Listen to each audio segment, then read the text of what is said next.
del cultivo del sueño.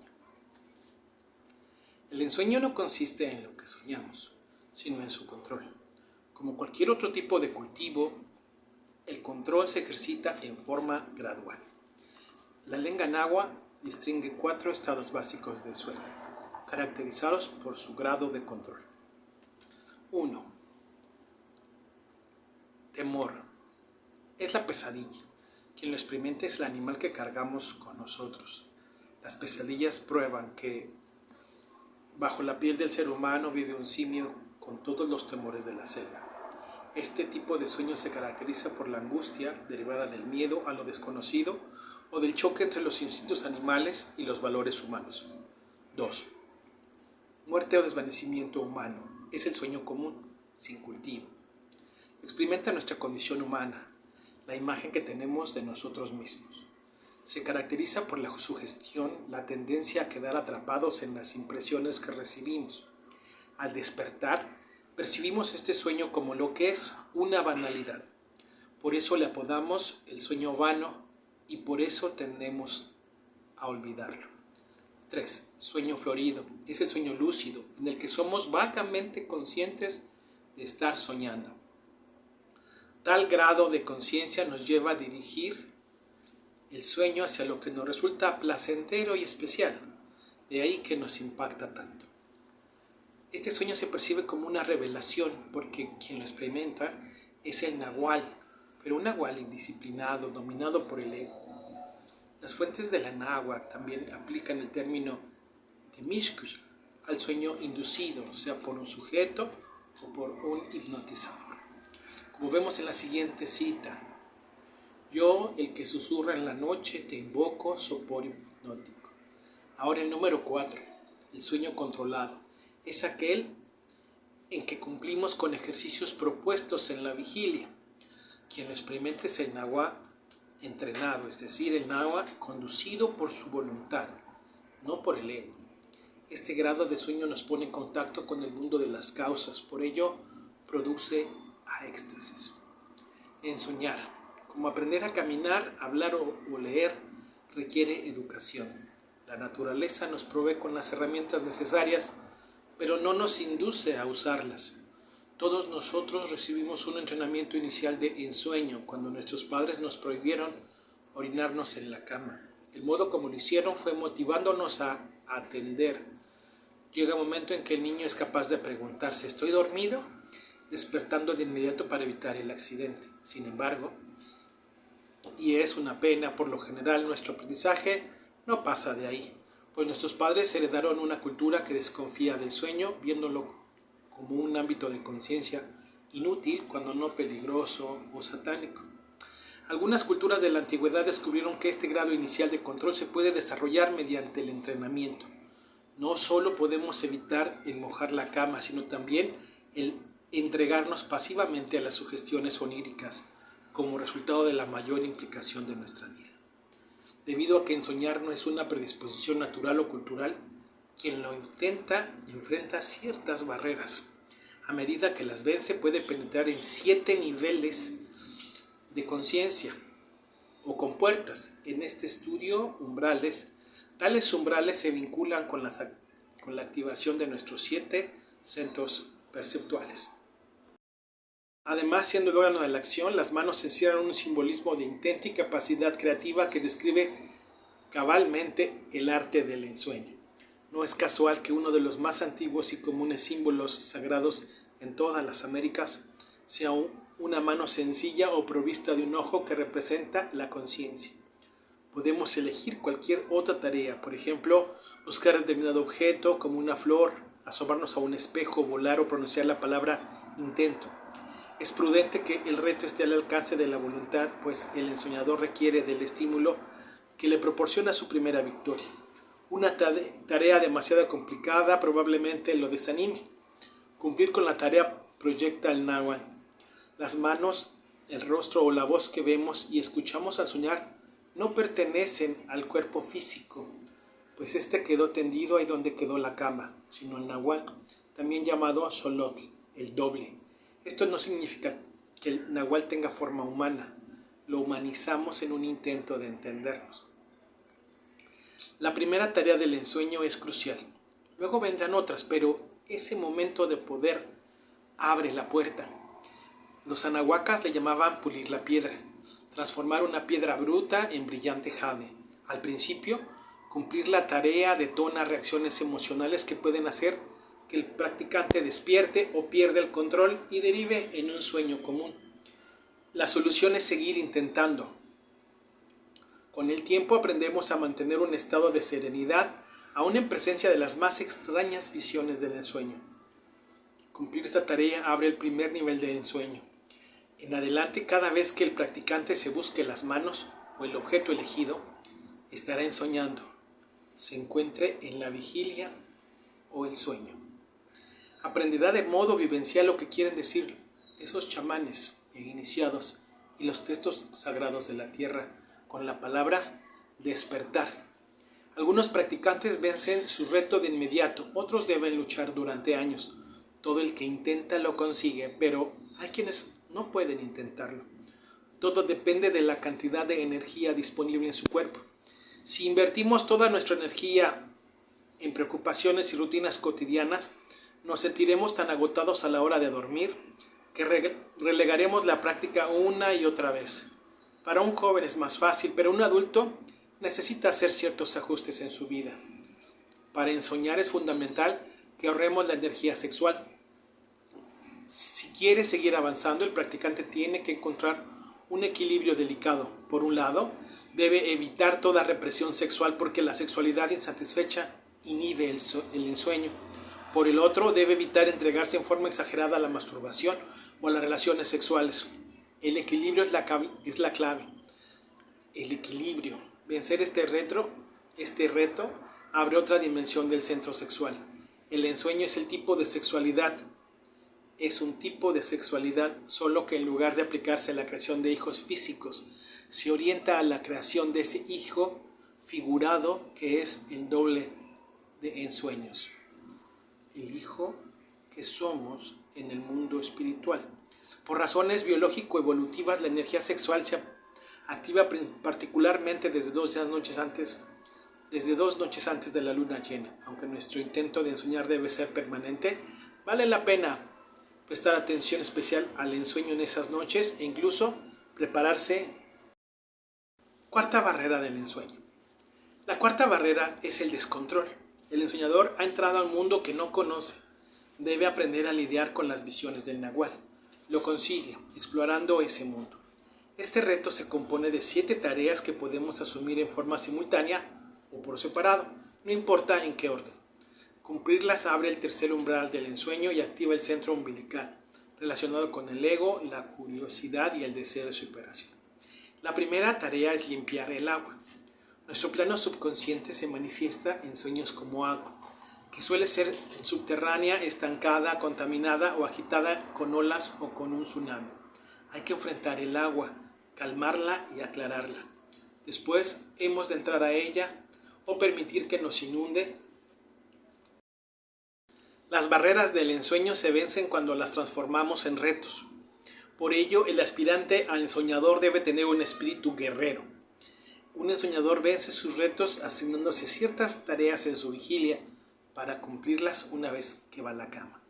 El solo hecho de mencionar la tarea al soñar conmueve la barrera correspondiente. Por ejemplo, si me digo en mi sueño, quiero verme las manos, estoy aplicando el grado de voluntad necesario para cumplir con ese ejercicio. El avance del ensoñador se mide por la cantidad de retos que puede enunciar de modo sucesivo en un sueño. Percibimos cada victoria como si penetráramos a otro nivel del ensueño, como ser iniciados en un nuevo entendimiento de la realidad. Los ensueños iniciales están mezclados con imágenes mentales que traemos, que importamos desde la vigilia. Tales contenidos relictos son proyecciones vacías, no indicadores de auténticos movimientos de energía. A medida que triunfamos en nuestros retos y adquirimos la pericia en el manejo del ensueño, aprendemos a distinguir hechos energéticos de la imaginación. Tercera barrera del ensueño. La tercera barrera que enfrenta un practicante es la sugestión, la tendencia a quedar atrapado en las visiones oníricas. se vence aplicando atención sistémica, atención simultánea a la parte y la totalidad, así como su relación entre ellas. El propósito es congelar las visiones para que el ensueño no derive en fantasías. La técnica consiste en lanzar miradas cortas en torno a uno mismo, como un animal salvaje que entra a la ciudad. Hojeamos brevemente cada objeto a nuestro alcance dentro del sueño, sin detenernos en sus detalles. Luego, trasladamos la mirada al siguiente y al siguiente, y así sucesivamente, en dirección opuesta al movimiento de las manecillas del reloj. Este ejercicio inhibe la imaginación y evita que el sueño cambie, produciendo una sensación de concisión y firmeza, de estar en un ambiente objetivo. La unidad consciente de la energía cósmica, el ser inorgánico, reaccionará a este acto de voluntad interesándose en el ensoñador.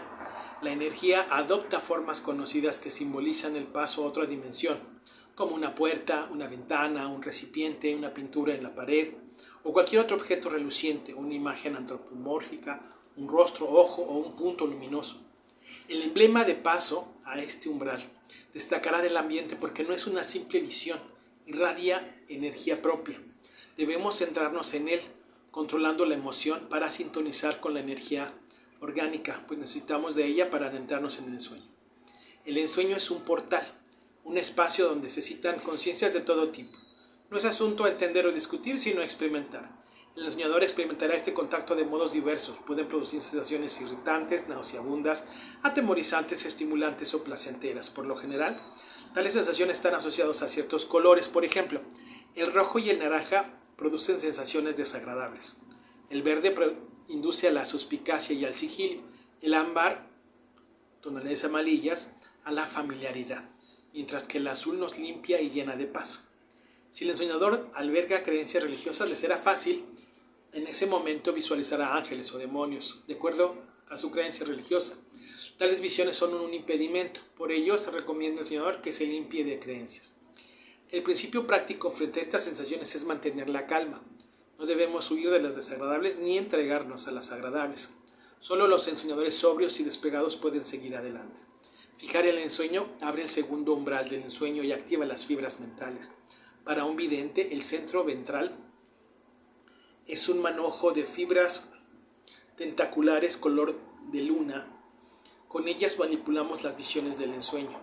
En una fase más avanzada, el ensoñador puede sustituir la visualización de las manos por la visualización directa de las fibras, que se proyectan como uno o dos tentáculos blanquecinos desde su zona ventral. De conseguirlo, descubrirá que las manos del ensueño son una interpretación de esas fibras. La sexta barrera es el olvido. Por condicionamiento natural y social, los seres humanos sufrimos dos olvidos. En la vigilia es difícil recordar el sueño y en el sueño es difícil recordar la vigilia. Esta limitación fragmenta nuestra experiencia de vida, obligándonos a llevar dos atenciones en paralelo, vigílica y onírica. El reto del ensoñador es alinearlas, integrando su percepción. La primera tarea de este umbral consiste en corroborar la información. Podemos hacerlo de dos modos. El más sencillo es citarnos en la vigilia con otros ensoñadores para encontrarnos en el ensueño. La razón nos dirá que esto es imposible. Afortunadamente, la razón se equivoca. Dos o más ensoñadores pueden encontrarse en su sueño. Incluso pueden darse las manos o entrelazarse por los codos, sumando sus energías y generando una situación muy estable. Regresados a la vigilia deben recapitular el evento en conjunto. El segundo modo es recíproco del anterior. Consiste en verificar los nombres propios, números de teléfono o cualquier otro dato no imperativo no obtenido en sueños. Podemos conocer a alguien en un sueño y sentarnos en la vigilia. Esto es desconcertante para la razón. Mi consejo es no perder tiempo tratando de entenderlo. La siguiente tarea es recapitular la vigilia desde el sueño. Los retos del ensueño son una preparación para esta forma especializada de recapitulación. De intentarlo, descubriremos que para el doble de sueños, la vigilia es otro sueño, tal como afirman los textos de la náhuatl, los cuales no tienen que ver con dormir, sino con despertar. Sueño es la esencia del cielo, gana y atesora la piedra roja. Esencia del sueño, ha soñado. ¿Acaso me creeré a mí mismo? No, dentro de un sueño he merecido y ganado. Soy un préstamo de nuestro Señor. Corroborar la información y recapitular la vigilia sacude desde sus cimientos nuestro sentido de ser. pues tira por la borda una creencia profundamente incrustada en los adultos, que existen dos realidades, una objetiva y vigílica y otra subjetiva y onírica. Esto es cierto para quien no se ha cultivado, pero no para un ensoñador. Un ensoñador sabe que la realidad es única y consiste en percibir. Vigilia y sueños son posiciones subjetivas, apellidos que le damos al acto de percibir. Alinear las visiones vigílica y onírica es un ejercicio muy serio. En este punto, el practicante debe callar su mente o su razón, en un intento desesperado por no perder el control. Es capaz de arrojarlo a la locura. Ayúdenlo a usar la razón de modo inflexible. El practicante debe entender que la razón es un producto evolutivo natural, no un regalo divino. En consecuencia, tiene límites, no está facultado para entenderlo todo. El practicante debe... La primera tarea es limpiar el agua. Nuestro plano subconsciente se manifiesta en sueños como agua, que suele ser subterránea, estancada, contaminada o agitada con olas o con un tsunami. Hay que enfrentar el agua, calmarla y aclararla. Después, hemos de entrar a ella, al agua, o permitir que nos inunde, venciendo el temor o repulsión que nos produce. Esta tarea vierte atención vigílica sobre el plano subconsciente. El resultado es la liberación de recuerdos profundos, incluso recuerdos de otros sueños. El ensoñador comienza a descubrir que sus sueños no ocurren al azar. En ellos subyace un plan, una estructura y un propósito. La siguiente tarea es enfrentar a los perseguidores. Es normal que nuestras dudas y temores se proyecten en la pantalla de la mente como animales o seres humanos o inhumanos que pueden retarnos, agredirnos o perseguirnos. Hay que enfrentarlos y sostenerles la mirada si es necesario. Los señalamos con un dedo. Esto los desactiva.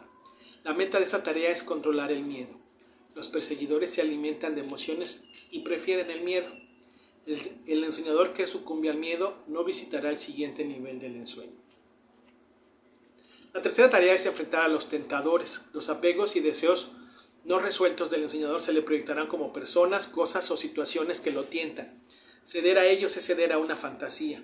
No solo será un desperdicio de energía, sino que inevitablemente conducirá a la frustración.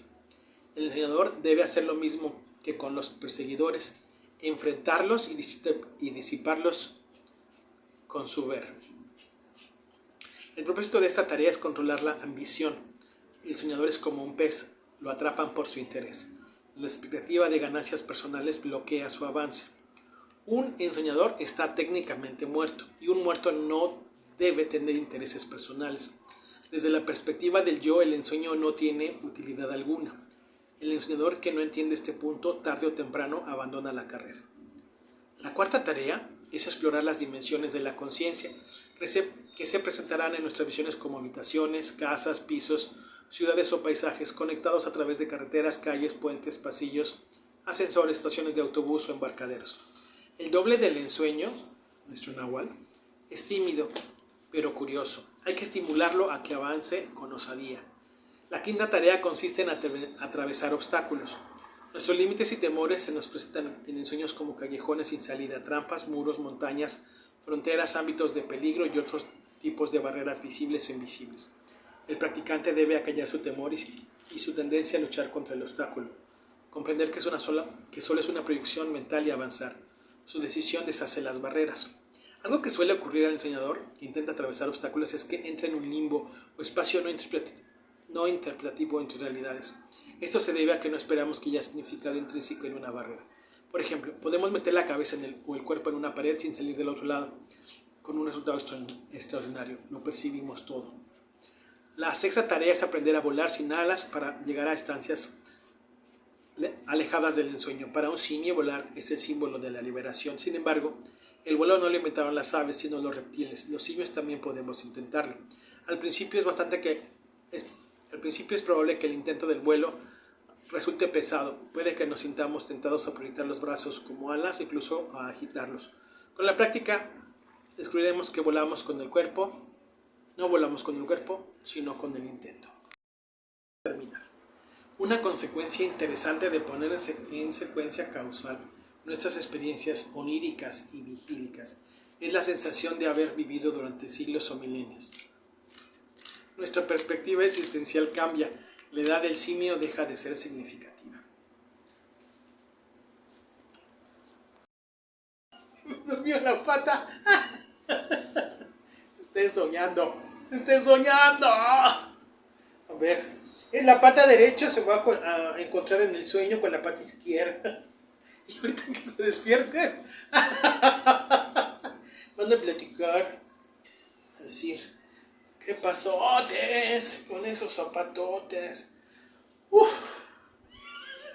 Ay, Dios mío. Ok, intentemos. Una consecuencia interesante de poner en secuencia causal nuestras experiencias oníricas y vigílicas es la sensación de haber vivido durante siglos o milenios. Nuestra perspectiva existencial cambia. La edad del simio deja de ser significativa. Integrar la percepción abre el quinto umbral del ensueño, llamado en náhuatl Sente Mikil, sueño unificado. Esto activa el centro glotal, relacionado con la toma de decisiones, pues nos obliga a tomar una decisión final. Hasta ahora siempre has despertado en el mundo de siempre. Pero una vez disuelto el tonal en el agua, no hay marcha atrás. El practicante ya no vuelve a despertar a la cotidianidad. Ay, Dios. Quinto umbral del ensueño. La quinta barrera es la ignorancia. Una vez que el ensoñador adquiere un poco de control, es inevitable que se pregunte ¿ahora qué? Tiene un poder en sus manos, pero no sabe dónde aplicarlo. Puede evitar años de divagación si le dicen que lo siguiente es encontrar la partida del nahual, la manada del nahual. Fue el nombre que se le dio hace algunos años a las relaciones que se establecen entre los enseñadores en función, es decir, en el ámbito del ensueño. Tales asociaciones comienzan con un reto, rastrear información para darle sentido al ahora que. La energía cósmica es un inconmensurable depósito de experiencias, en ella está registrado todo lo que ha ocurrido y ocurrirá. El enseñador debe permitir que sucede saberlo le guíe al conocimiento. Este se le presentará mediante símbolos de transferencia de información como bibliotecas, teatros, museos, salas de cine, escuelas, libros, cartas, televisores, pantallas de ordenador, grafitis o anuncios. A medida que aprendemos a abstraer, quitar lo imaginario y atender lo real, comenzamos a percibir estos símbolos como túneles rebosantes de esta información. Un enseñador se adentra en ellos para obtener el conocimiento pertinente. Mientras aprende, es inevitable que interactúe con otros enseñadores que se encuentran en su misma condición, pues la conciencia busca a la conciencia. De ese modo irá conociendo a los miembros de la partida a la que pertenece, a su manada. Sin embargo, puede pasar mucho tiempo antes que comprenda que ese grupo de personas con el que trata en sueños tiene sentido y estructura. La partida parvada del nahual reproduce la estructura de la percepción. Quedó reflejada en el simbolismo cósmico de la náhuatl, a través del calendario, los puntos cardinales, los vientos. ¿Por qué existen las partidas del nahual o las parvadas del nahual? Eso es como preguntar por qué existen los seres vivos. Son una consecuencia inevitable del flujo de la energía. La función de las partidas o manadas o parvadas es cazar energía. La configuración energética combinada de sus miembros le permite sumar sus intentos al mito del nahual, que es un intento de sostener el universo. Esa partida o manada o parvada de ensoñadores es la unidad operativa del linaje del nahual. El linaje es una reserva de conocimiento pertinente al ensueño y la organización encargada de transmitirlo. No es creación humana ni exclusiva nuestra. Surgió mucho antes que nuestra especie y seguirá ahí cuando nos hayamos extinguido. El interés humano no lo puede manipular. Este asunto de las partidas fue creado hace unos 30-40 años y para justificarlo alguien definió al nahual como el líder de una partida de lujos. Con este precedente no es de extrañar que ha habido intentos fallidos o fraudulentos de organizar partidas sociales del nahual. Los antiguos mexicanos, quienes sabían del asunto, pues ellos crearon el término, entendían al nahual como una capacidad de conciencia accesible a todo ser vivo, la de detener las interpretaciones y observar el mundo como lo que realmente es, energía en fluidez. No hay partidas del nahual en el tonal, porque el tonal, nuestra realidad en la vigilia, es una fijación perceptual. O te fijas o fluyes. Si no estamos ensoñando, solo hay partidas del tonal. Nada que valga la pena sostener. Primera compuerta del ensueño. Esta noche me veré las manos en mi sueño. Esta noche me veré las manos en mi sueño. Por su sencillez, buscarse las manos ha sido la tarea preferida de los chamanes e iniciados de todas las épocas. Las manos en las cavernas paleolíticas son contraseñas de ensueño. Además, siendo el órgano de la acción, las manos encierran un simbolismo de intento y capacidad creativa que describe cabalmente el arte del ensueño. No es casual del cultivo del sueño. El ensueño no consiste en lo que soñamos, sino en su control. Como cualquier otro tipo de cultivo, el control se ejercita en forma gradual. La lengua náhuatl distingue 4 estados básicos del sueño, caracterizados por su grado de control. 1. Temor. Es la pesadilla. Quien lo experimenta es el animal que cargamos con nosotros. Las pesadillas prueban que bajo la piel del ser humano vive un simio con todos los temores de la selva. Este tipo de sueño se caracteriza por la angustia derivada del miedo a lo desconocido o del choque entre los instintos animales y los valores humanos. 2. Muerte o desvanecimiento humano. Es el sueño común, sin cultivo. Experimenta nuestra condición humana, la imagen que tenemos de nosotros mismos. Se caracteriza por la sugestión, la tendencia a quedar atrapados en las impresiones que recibimos. Al despertar, percibimos este sueño como lo que es una banalidad. Por eso le apodamos el sueño vano y por eso tendemos a olvidarlo. 3. Sueño florido. Es el sueño lúcido, en el que somos vagamente conscientes de estar soñando. Tal grado de conciencia nos lleva a dirigir el sueño hacia lo que nos resulta placentero y especial, de ahí que nos impacta tanto.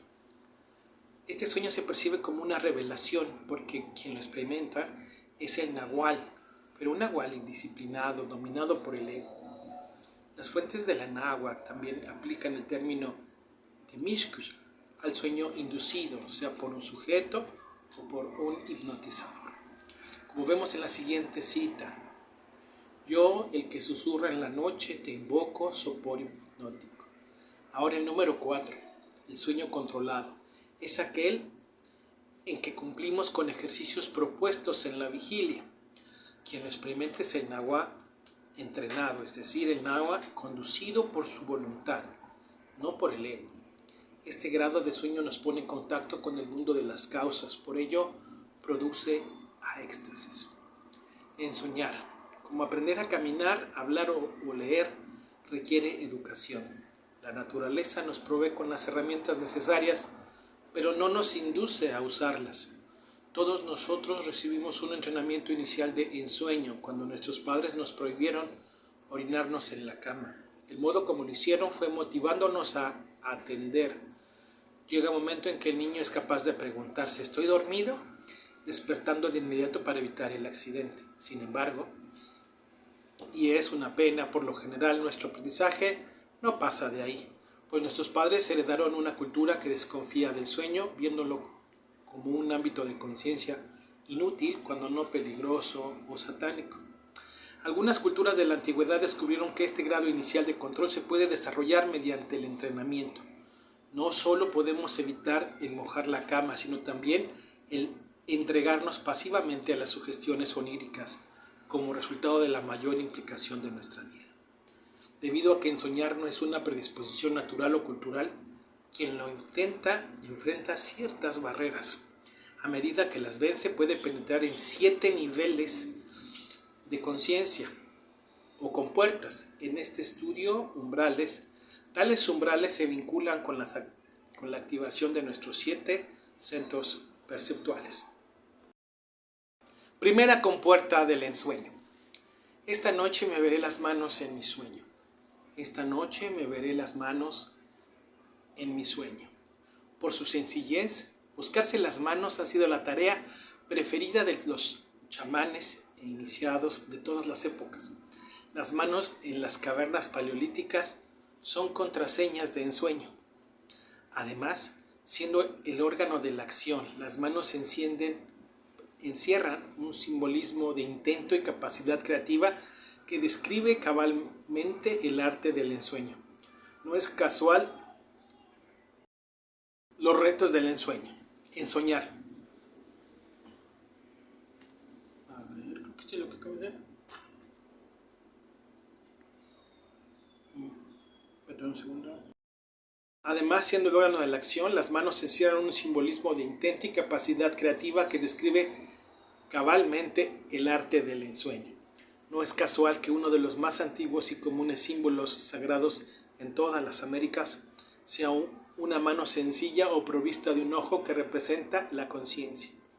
Podemos elegir cualquier otra tarea, por ejemplo, buscar determinado objeto como una flor, asomarnos a un espejo, volar o pronunciar la palabra intento. Es prudente que el reto esté al alcance de la voluntad, pues el ensoñador requiere del estímulo que le proporciona su primera victoria. Una tarea demasiado complicada probablemente lo desanime. Cumplir con la tarea proyecta el náhuatl. Las manos, el rostro o la voz que vemos y escuchamos al soñar no pertenecen al cuerpo físico, pues este quedó tendido ahí donde quedó la cama, sino el náhuatl, también llamado xolotl, el doble. Esto no significa que el náhuatl tenga forma humana, lo humanizamos en un intento de entendernos. La primera tarea del ensueño es crucial. Luego vendrán otras, pero ese momento de poder abre la puerta. Los anahuacas le llamaban pulir la piedra, transformar una piedra bruta en brillante jade. Al principio, cumplir la tarea detona reacciones emocionales que pueden hacer que el practicante despierte o pierda el control y derive en un sueño común. La solución es seguir intentando. Con el tiempo aprendemos a mantener un estado de serenidad, aún en presencia de las más extrañas visiones del ensueño. Cumplir esta tarea abre el primer nivel de ensueño.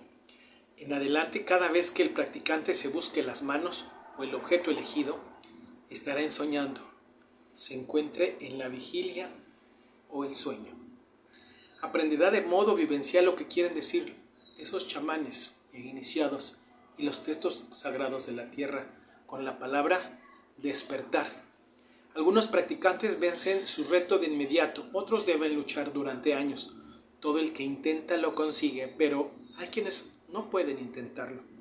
Todo depende de la cantidad de energía disponible en su cuerpo. Si invertimos toda nuestra energía en preocupaciones y rutinas cotidianas, nos sentiremos tan agotados a la hora de dormir que relegaremos la práctica una y otra vez. Para un joven es más fácil, pero un adulto necesita hacer ciertos ajustes en su vida.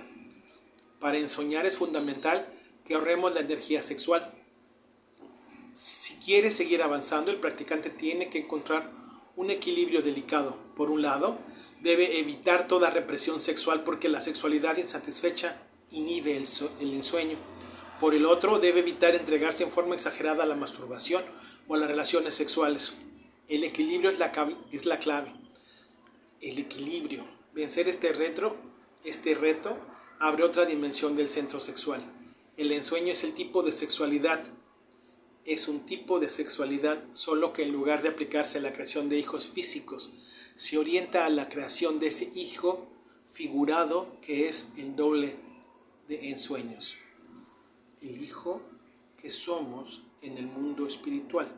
Por razones biológico-evolutivas, la energía sexual se activa particularmente desde 2 noches antes de la luna llena. Aunque nuestro intento de ensoñar debe ser permanente, vale la pena prestar atención especial al ensueño en esas noches e incluso prepararse. Tercera barrera del ensueño. La tercera barrera que enfrenta un practicante es la sugestión, la tendencia a quedar atrapado en las visiones oníricas. Se vence aplicando atención sistémica, atención simultánea a la parte y la totalidad, así como su relación entre ellas.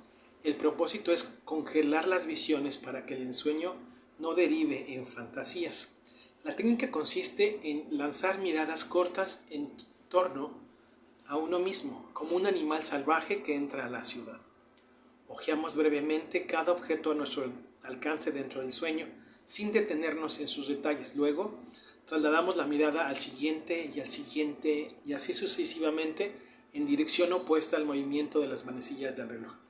Este ejercicio inhibe la imaginación y evita que el sueño cambie, produciendo una sensación de concisión y firmeza, de estar en un ambiente objetivo. La unidad consciente de la energía cósmica, el ser inorgánico, reaccionará a este acto de voluntad interesándose en el ensoñador. La energía adopta formas conocidas que simbolizan el paso a otra dimensión, como una puerta, una ventana, un recipiente, una pintura en la pared o cualquier otro objeto reluciente, una imagen antropomórfica, un rostro, ojo o un punto luminoso. El emblema de paso a este umbral destacará del ambiente porque no es una simple visión, irradia energía propia. Debemos centrarnos en él, controlando la emoción para sintonizar con la energía orgánica, pues necesitamos de ella para adentrarnos en el ensueño. El ensueño es un portal, un espacio donde se citan conciencias de todo tipo. No es asunto entender o discutir, sino experimentar. El ensoñador experimentará este contacto de modos diversos. Pueden producir sensaciones irritantes, nauseabundas, atemorizantes, estimulantes o placenteras. Por lo general, tales sensaciones están asociadas a ciertos colores. Por ejemplo, el rojo y el naranja producen sensaciones desagradables. El verde induce a la suspicacia y al sigilio. El ámbar, tonalidades amarillas, a la familiaridad, mientras que el azul nos limpia y llena de paz. Si el ensoñador alberga creencias religiosas, le será fácil en ese momento visualizar a ángeles o demonios, de acuerdo a su creencia religiosa. Tales visiones son un impedimento, por ello se recomienda al ensoñador que se limpie de creencias. El principio práctico frente a estas sensaciones es mantener la calma. No debemos huir de las desagradables ni entregarnos a las agradables. Solo los ensoñadores sobrios y despegados pueden seguir adelante. Fijar el ensueño abre el segundo umbral del ensueño y activa las fibras mentales. Para un vidente, el centro ventral es un manojo de fibras tentaculares color de luna. Con ellas manipulamos las visiones del ensueño. En una fase más avanzada, el ensoñador puede sustituir la visualización de las manos por la visualización directa de las fibras, que se proyectan como uno o dos tentáculos blanquecinos desde su zona ventral. De conseguirlo, descubrirá que las manos del ensueño son una interpretación de esas fibras. Las barreras del ensueño se vencen cuando las transformamos en retos. Por ello, el aspirante a ensoñador debe tener un espíritu guerrero. Un ensoñador vence sus retos asignándose ciertas tareas en su vigilia para cumplirlas una vez que va a la cama. El solo hecho de mencionar la tarea al soñar conmueve la barrera correspondiente. Por ejemplo, si me digo en mi sueño, quiero verme las manos, estoy aplicando el grado de voluntad necesario para cumplir con ese ejercicio. El avance del ensoñador se mide por la cantidad de retos que puede enunciar de modo sucesivo en un sueño. Percibimos cada victoria como si penetráramos a otro nivel del ensueño, como ser iniciados en un nuevo entendimiento de la realidad. Los ensueños iniciales están mezclados con imágenes mentales que traemos, que importamos desde la vigilia. Tales contenidos relictos son proyecciones vacías, no indicadores de auténticos movimientos de energía. A medida que triunfamos en nuestros retos y adquirimos la pericia en el manejo del ensueño, aprendemos a distinguir hechos energéticos de la imaginación. Las barreras del ensueño se vencen cuando las transformamos en retos. Por ello, el aspirante a ensoñador debe tener un espíritu guerrero. Un ensoñador vence sus retos asignándose ciertas tareas en su vigilia para cumplirlas una vez que va a la cama. El solo hecho de mencionar la tarea al soñar conmueve la barrera correspondiente. Por ejemplo, si me digo en mi sueño, quiero verme las manos, estoy aplicando el grado de voluntad necesario para cumplir con ese ejercicio. El avance del ensoñador se mide por la cantidad de retos que puede enunciar de modo sucesivo en un sueño. Percibimos cada victoria como si penetráramos a otro nivel del ensueño, como ser iniciados en un nuevo entendimiento de la realidad. Los ensueños iniciales están mezclados con imágenes mentales que traemos, que importamos desde la vigilia. Tales contenidos relictos son proyecciones vacías, no indicadores de auténticos movimientos de energía. A medida que triunfamos en nuestros retos y adquirimos la pericia en el manejo del ensueño, aprendemos a distinguir hechos energéticos de la imaginación. Cuarta barrera del ensueño. La cuarta barrera es el descontrol. El ensoñador ha entrado a un mundo que no conoce. Debe aprender a lidiar con las visiones del Nahual. Lo consigue explorando ese mundo. Este reto se compone de 7 tareas que podemos asumir en forma simultánea o por separado, no importa en qué orden. Cumplirlas abre el tercer umbral del ensueño y activa el centro umbilical, relacionado con el ego, la curiosidad y el deseo de superación. La primera tarea es limpiar el agua.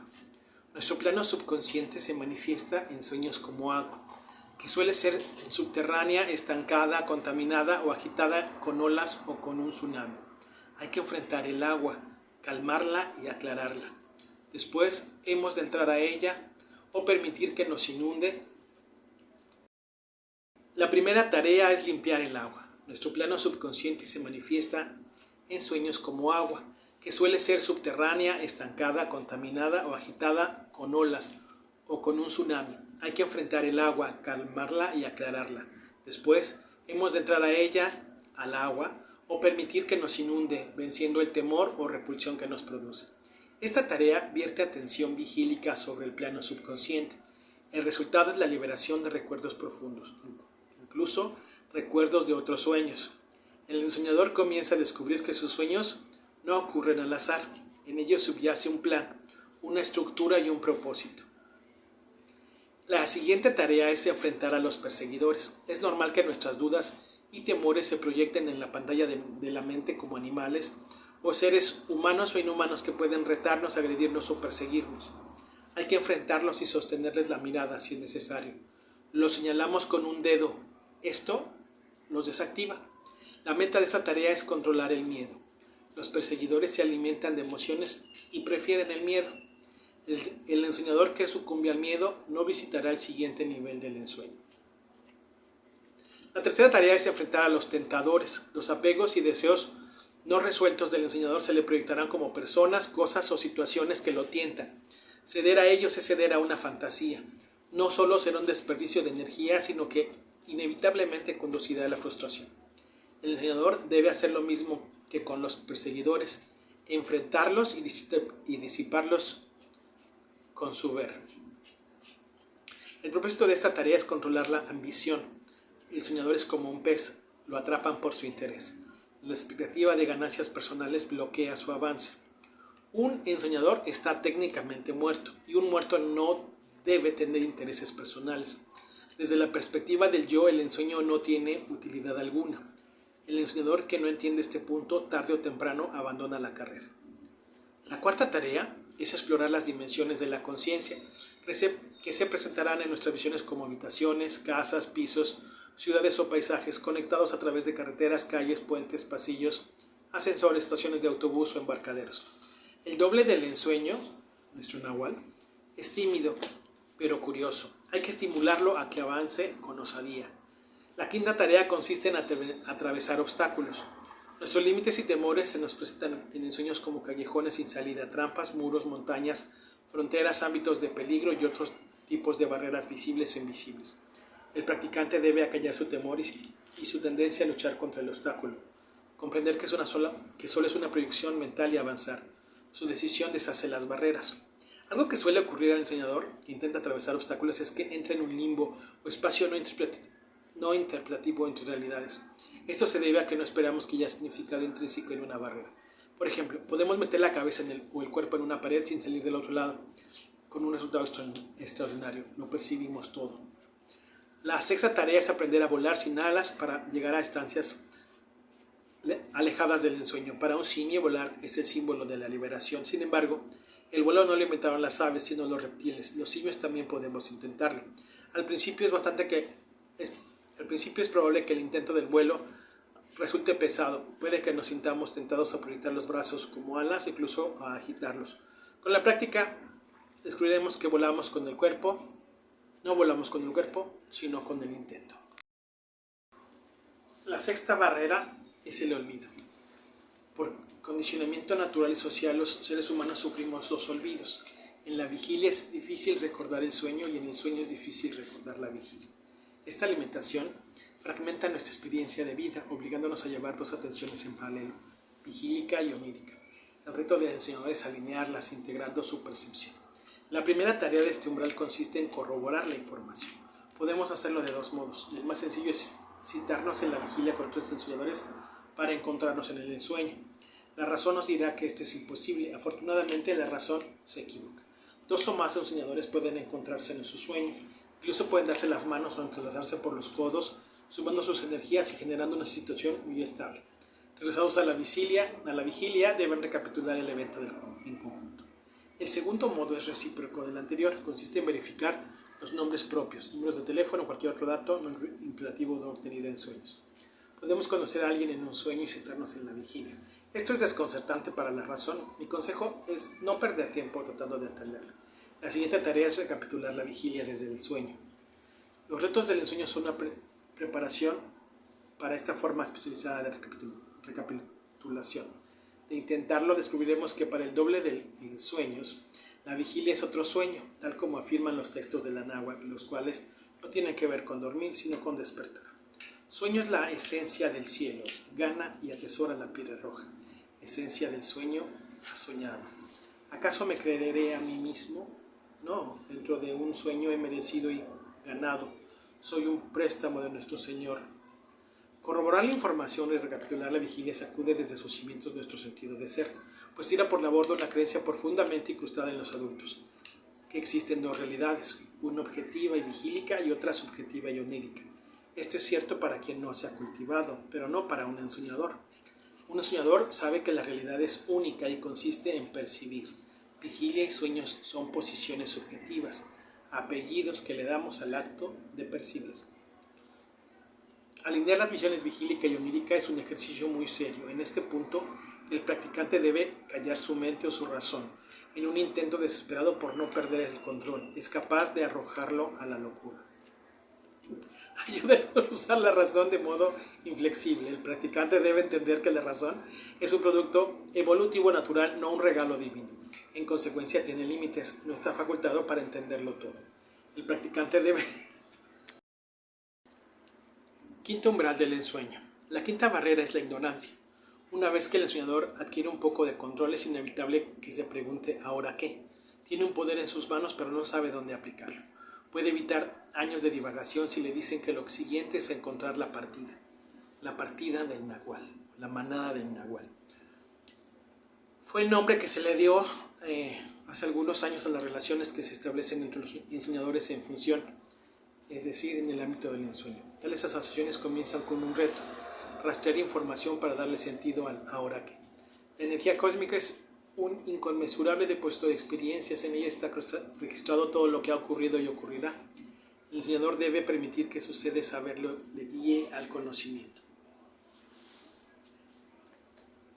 Este se le presentará mediante símbolos de transferencia de información como bibliotecas, teatros, museos, salas de cine, escuelas, libros, cartas, televisores, pantallas de ordenador, grafitis o anuncios.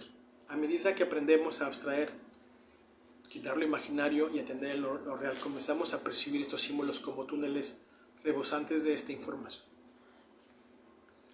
Un enseñador se adentra en ellos para obtener el conocimiento pertinente. Mientras aprende, es inevitable que interactúe con otros enseñadores que se encuentran en su misma condición, pues la conciencia busca a la conciencia. De ese modo irá conociendo a los miembros de la partida a la que pertenece, a su manada. Sin embargo, puede pasar mucho tiempo antes que comprenda que ese grupo de personas con el que trata en sueños tiene sentido y estructura. La partida parvada del nahual reproduce la estructura de la percepción. Quedó reflejada en el simbolismo cósmico de la náhuatl, a través del calendario, los puntos cardinales, los vientos. ¿Por qué existen las partidas del nahual o las parvadas del nahual? Eso es como preguntar por qué existen los seres vivos. Son una consecuencia inevitable del flujo de la energía. La función de las partidas o manadas o parvadas es cazar energía. La configuración energética combinada de sus miembros le permite sumar sus intentos al mito del nahual, que es un intento de sostener el universo. Esa partida o manada o parvada de ensoñadores es la unidad operativa del linaje del nahual. El linaje es una reserva de conocimiento pertinente al ensueño y la organización encargada de transmitirlo. No es creación humana ni exclusiva nuestra. Surgió mucho antes que nuestra especie y seguirá ahí cuando nos hayamos extinguido. El interés humano no lo puede manipular. Este asunto de las partidas fue creado hace unos 30-40 años y para justificarlo alguien definió al nahual como el líder de una partida de lujos. Con este precedente no es de extrañar que ha habido intentos fallidos o fraudulentos de organizar partidas sociales del nahual. Los antiguos mexicanos, quienes sabían del asunto, pues ellos crearon el término, entendían al nahual como una capacidad de conciencia accesible a todo ser vivo, la de detener las interpretaciones y observar el mundo como lo que realmente es, energía en fluidez. No hay partidas del nahual en el tonal, porque el tonal, nuestra realidad en la vigilia, es una fijación perceptual.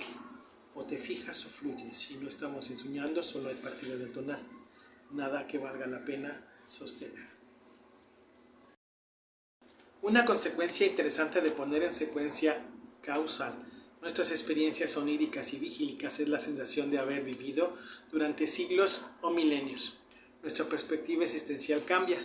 La edad del simio deja de ser significativa. Integrar la percepción abre el quinto umbral del ensueño, llamado en náhuatl Centemiquil, sueño unificado. Esto activa el centro glotal, relacionado con la toma de decisiones, pues nos obliga a tomar una decisión final. Hasta ahora siempre has despertado en el mundo de siempre. Pero una vez disuelto el tonal en el agua, no hay marcha atrás. El practicante ya no vuelve a despertar a la cotidianidad. Ay, Dios. Me durmió la pata. Estén soñando. ¡Estén soñando! A ver, en la pata derecha se va a encontrar en el sueño con la pata izquierda. Y ahorita que se despierten, van a platicar, a decir, ¿qué pasotes con esos zapatotes? ¡Uf! ¡Ay, Dios mío! Ok, intentemos terminar. Una consecuencia interesante de poner en secuencia causal nuestras experiencias oníricas y vigílicas es la sensación de haber vivido durante siglos o milenios. Nuestra perspectiva existencial cambia, la edad del simio deja de ser significativa.